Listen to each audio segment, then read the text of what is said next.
A filmmaker named Llewellyn Smith has been making films for several years that examine the human condition and society's imbalances in areas like we're talking about. He was in Denver recently to preview a new work, Wounded Places, about how the children of color living in impoverished neighborhoods are actually exhibiting the symptoms of PTSD, the effects of trauma that soldiers returning from a war zone often grapple with. Smith says it's the result of underlying structural racism, violence, and domestic instability. Here's an excerpt from Wounded Places.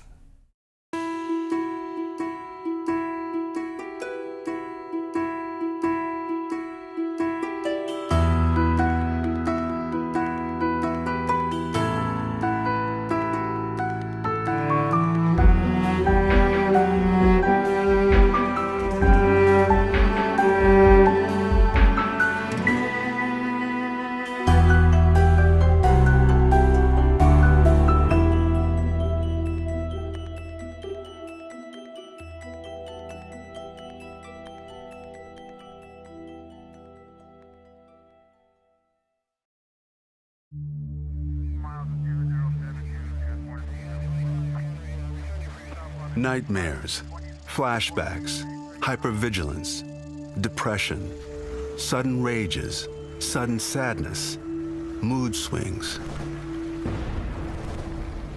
Once, the public knew little about post-traumatic stress disorder. It was seeing what happened to our soldiers in the terrible trauma of war and the anguish that followed them home, disrupting their physical and mental health and affecting loved ones, that brought the term PTSD to public awareness. But we know now it's not just our soldiers whose lives can be overwhelmed by the symptoms of PTSD. Young people living in impoverished urban neighborhoods across America too often suffer through similar stressors. The first time I got shot, I thought I was gonna really die. And I looked, and it was actually a body in the street. And for my kids to see that. It happened so fast. They messed up my whole life. I have high anxiety, and I just feel paranoid all the time. For the young people in the inner city, we actually see the full-blown syndrome of post-traumatic stress disorder, or PTSD. Every bit the same syndrome that we see in returning combat veterans from places like Iraq and Afghanistan. Children and young people growing up in pockets of concentrated poverty can often be exposed to violence, personal conflict, extreme anxiety, and other adversities as disturbing as some war zones. If we believe that behaviors are shaped out of experience, and we know that's how the brain develops, then we should expect that people will behave based on their experiences. And they sometimes are reacting because those experiences were traumatic. If these young people have been harmed or injured by the stress in their lives, then what they really need is healing. We have two choices. We can ask ourselves, what's wrong with this person? Or we can ask, what happened to this person? Violence is not the problem. It's the symptom of the problem. The people with the greatest need have the least resource, have the least skilled teachers, the least outdoor space, the least music, the least recreation, the least art, the least of all of it when they have the greatest need. And they know that other people have it and they don't. We can't have whole communities of people locked out of economic opportunity, undereducated, under and unemployed, and believe that we can continue to thrive, because it's just not possible. It's time for all Americans to recognize that we're suffocating the abilities of millions of children. We won't really endorse real family values, which mean you take care of families. What's this one? 10. Yay! You take care of people that are raising children. 5. That's what we need to really believe in. And what number is this one? 10.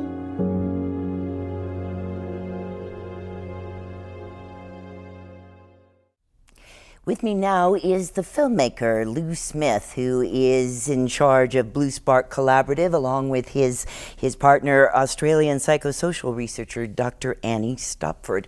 What an unusual partnership that is to begin with. It's unusual, and she's my wife. Oh my so goodness. So it's a very unusual partnership, but it works beautifully, actually. It's a remarkable partnership, yeah. It definitely is an unusual mission for a film company to want to try and help people perceive how it is for other people.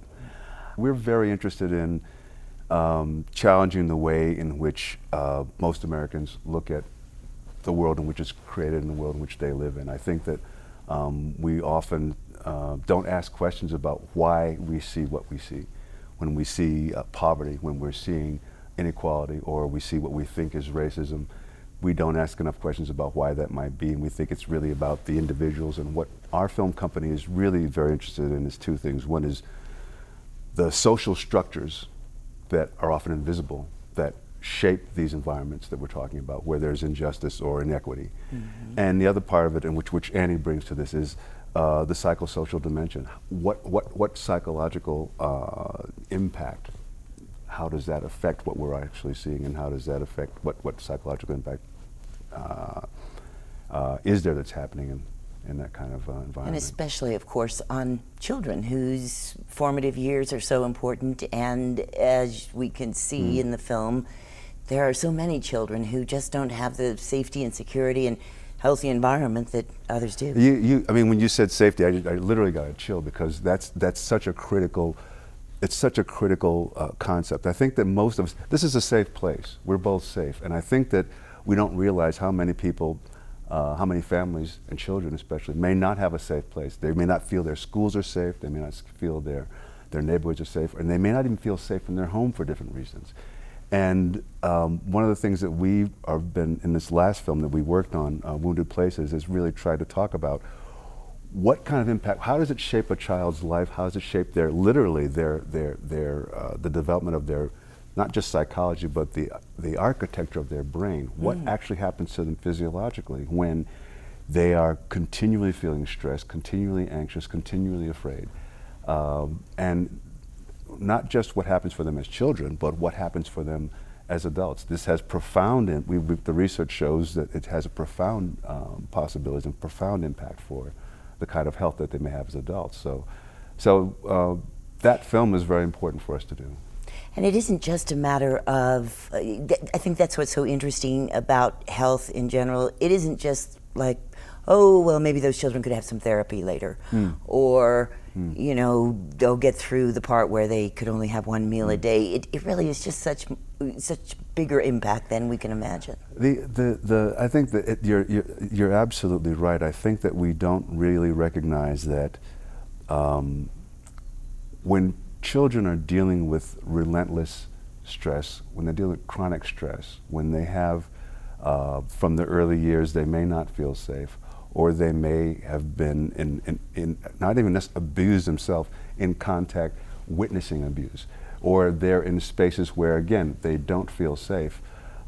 They're regulated to be anxious all the time. And if you're continually looking over your shoulder as a child all the time, and you've got these corticosteroids flowing through your body, and you can't focus on anything. You can't focus on relationships. You can't focus on school. You can't focus on, your development is going to be affected by this, and it has consequences for us as adults as well. As you know, here we have been working on a series at iNews about losing ground and the inequitable situation that people of color have had compared to white people over the past decades. What do you say to that? It's very exciting how it was created and how it also invited constituents in the neighborhoods to be part of this conversation and part of this work, which is very unusual. I mean, often things get created about neighborhoods, and people find out that the research is happening, you know, and and it's something's right in the created front. that's Yeah. a shell, and Yeah. people aren't participating. Yeah. And But the fact of the matter is, I think that story is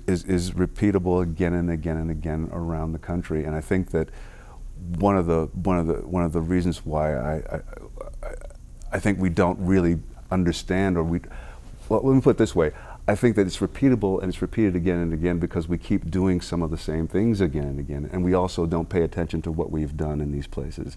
I don't think we pay attention to the policies that we've created and how they benefit some people and not others, even if that's not intentional. Mm-hmm. I don't think we look at what happens I'm not sure if this is the case for Colorado, but in cities where you have generations of families in the same neighborhood who have the same sort of bad health outcomes and who have the same, are living in the same poverty. It's almost as these conditions are being transferred, inherited from one generation to the next.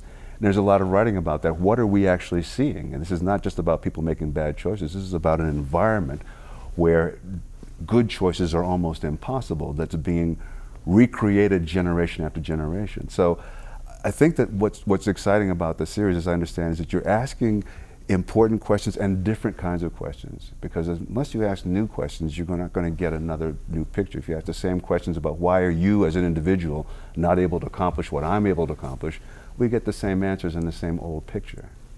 Thank you very much. A rare treat to meet the filmmaker Llew Smith, who is responsible for many thought-provoking films looking at the health of communities and commenting on our losing ground. Thank you. Good luck with Blue Spark in the future. Thank you, and good luck with the work you're doing too. Thanks.